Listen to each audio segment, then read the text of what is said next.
you to stay engaged, Oz, and maybe put your face in where mine is. You can keep David up there because I think he would be great for this conversation too and can jump in. I'd love to see you two talking.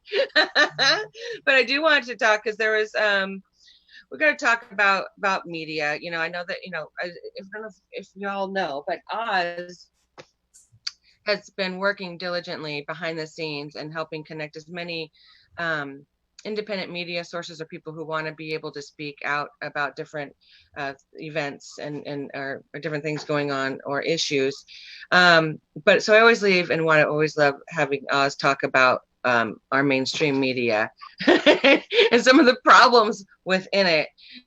So I'm going to let you kind of talk about one thing I saw out there today was Chuck Todd, how Chuck Todd posed a certain question to Bernie. So I'm gonna let you take that away. Yeah, I appreciate that, and I'm juggling here, but I just want to show the clip from Meet the Press. Chuck Todd is talking to Bernie and asking him a question. The origin of that question was from Sydney Ember, one of the hit people on the New York Times, and I'll give you a little background on her. But her and Barry Weiss are two of the biggest Tulsi and Bernie hit people at the New York Times. But here's the clip. I digress. Let's see what we got here. From a lot of friends. The New York Times story earlier this week was filled with a lot of it. I want to show you an excerpt, a deeper challenge confronting his aides and supporters. After nearly 4 decades of running and usually winning iconoclastic campaigns on his own terms, he is deeply reluctant to change his approach. And you've had a lot of these are people very much supporters of you who are saying it sounds too much like 2016. You have to rejigger things a little bit. Oh, be more personable. How are you accepting this advice? Well, look, two things. People say, Bernie, you're repetitious. You are talking about the rich getting richer and 40 million people living in poverty. You are talking about so many old people who cannot afford their medicine and so forth and so on. You know what, Chuck? Here's a promise I will make to you. When the poor get richer and the rich get poorer, when all of our people have health care is a right, when we are leading the world in the fight against climate change, you know what? I will change what I am saying. So it's not me that's being repetitious. It is what is going on in society continues to favor the people who have the wealth and the power, while all over this country people are working 2 or 3 jobs. And I understand that I keep hammering away at that issue because I believe that in the wealthiest country in the history of the world, we don't need 45 million people struggling with student debt. Kids can't afford to go to college. Those are the issues I will continue to talk about, and those are the issues we'll win on. There's still problems out there, so of course I'm going to keep talking about it. Jeez. Yeah, this is just nuts because some of the corporate media float on Bernie is, he's not saying anything new. He's saying the same old thing. He's been saying this for 40 years. Well, guess what, folks? Medicare for all, health care for everybody. Get out of these regime change wars, global climate crisis, equitable economy, college for people. I mean, yeah, that's what I want to hear from these candidates instead of the centrist moderate crap. We've got to meet in the middle. We've got to reach across the aisle. Pragmatism. I lose my mind every time we have a candidate do a stump like Rick Larson or Denny Heck or Kilmer up there. They read from the congressional record. They talk about pragmatism. We have to be practical. What's achievable? Reaching out across the aisle, bipartisanship, to nauseam. I want to ask everybody out there, what has the Democratic Party establishment done for the public, for the working class, for the working poor, for anybody in the last 4 decades? What the hell have they done? Tell me what they've done. And people are going to say, oh, Obamacare. Well, that left 30 million people without any health care still. Plus, it kept the for-profit insurance companies, the medical insurance companies, in the game. So there were no restrictions or controls on they could raise their prices. And how many of our representatives, particularly our two senators in Washington State, Maria Cantwell and Patty Murray, they voted against drug reimportation from Canada, lower drugs. They were concerned about the safety. Now, I think the Canadian citizens are pretty okay with the safety on their drugs. It's the same damn drugs you're getting there. And here I am digressing again. See, you lit my fuse, Rhonda, and I exploded because this makes me nuts because I'm not unique. We're all out there trying to do better by everybody. We've got wars that are burning up the planet. We got a climate emergency. We got healthcare that's breaking people, and they're actually having to go out and live on the streets under bridges because one healthcare crisis wipes out an entire family. So what happens? That causes a domino effect on the entire country. Just one family, and it's just been growing and growing and growing. Let me catch my breath here. I got to get back to Chuck Todd. He's just an example. Just one example of what's wrong with the corporate media as far as a perspective from the general public. Now, we all have our favorites, I guess. We've got CNN, we got MSNBS with Chucky Todd and Rachel Maddow. CNN is Jake Tapper. Oh, my God, my sister loves Jake Tapper, and I asked them why. They really just don't know. I hear echoes of Russia, or I hear, you're saying the same thing all over again. These people make millions. Right now, Chuck Todd's net worth is around $2.5 million, and that's just what's reported. He's got potential book deals and speaking engagements. So in actuality, I think Chuck Todd's probably worth like $10 million today. We know he gets a salary that's on par with Rachel Maddow's, which is $7 to $10 million a year. I mean, my God, come on. These paid corporate pundits are paid to socially condition the public. When are we going to get it through our heads? What happened to critical thinking? All I can say is independent media is your best friend. They'll call it fake news. Well, it isn't. We've got people out in the streets. We've got people like Graham Elwood. We've got Kim Iverson, who does a great analytical view on things. You've got Kyle Kozlinski. You got Mike Figueredo down in Oregon. He does a humanist report. You've got, TYT. They're kind of like towing the line. I'm not really a fan of a lot of their stuff. But then you've got the comedians out there who profess to be comedians.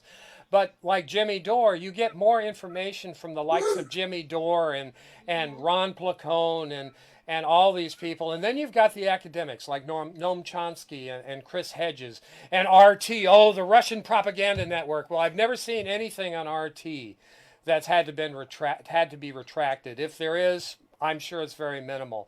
You've got people, they're throwing independent journalists and publishers in jail like Julian Assange. That's a crime against social and humanity and against his family. I mean, Bradley Manning, these whistleblowers. You got all this stuff going on, and we're sitting here watching the MSM, which reports on virtually none of it. And if they do, they slant it to where it's the narrative that's trying to be pushed across the country. Now, I want to pop up here. I wanted to finish off because I could go on about this all night, and I'm really flapping my gums. But I want to show you, if I can get it to come up. Where is it? What Chuck Todd is doing as far as when he takes off his costume that he uses on MSNBC at night and what he really looks like. So let me see if I can find it here. Where is it, Rhonda? Did you give it to me or I have? Oh, I have it right here, don't I?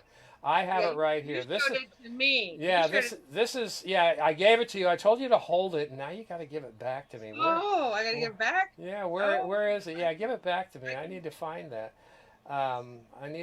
But Chuck Todd is probably one of the worst, and he is one of the top 5 of the most believed of the of the journalists out there. Do you have that, Rhonda? Did I give that to you? You didn't give that one to me. I didn't give that to you. Well, maybe I should. Let me see if I can get it back up here in the window.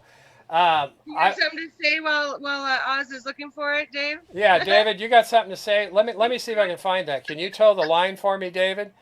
Just put it up there while I find it. Line.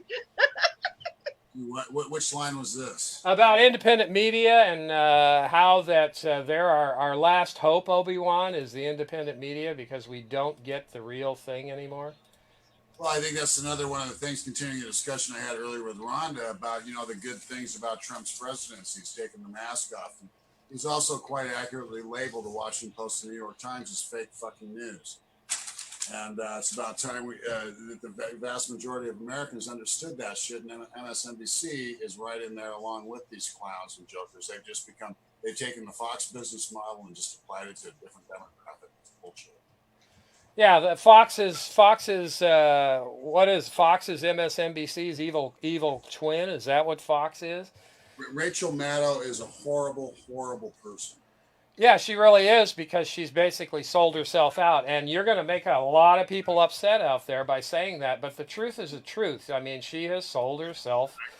I can point to clip and verse if I could about how she was scaring everybody during an ice storm over the Midwest. What if the Russians turn off all the power grid right now? Huh? What if they do that? What if they do that? It's just like, what the fuck does this have to do with anything? And it has nothing to do with journalism. Yeah, honestly, and the coverage they gave to Donald Trump in 2016, they helped him get elected. That was the other thing. The only people who are still at MSNBC are the ones who sold their soul because all the good ones left. Well, yeah, they fired Ed Schultz. They fired Phil Donahue. They let several people go that were Ventura. Yeah, Jesse Ventura. Jesse Ventura. He was contracted, and so he couldn't even do anything or appear anywhere for 3 years because they kept the contract and paid him off. Yeah, they do. They pay him off, and the people that won't. He's got a gag order on him for 3 years.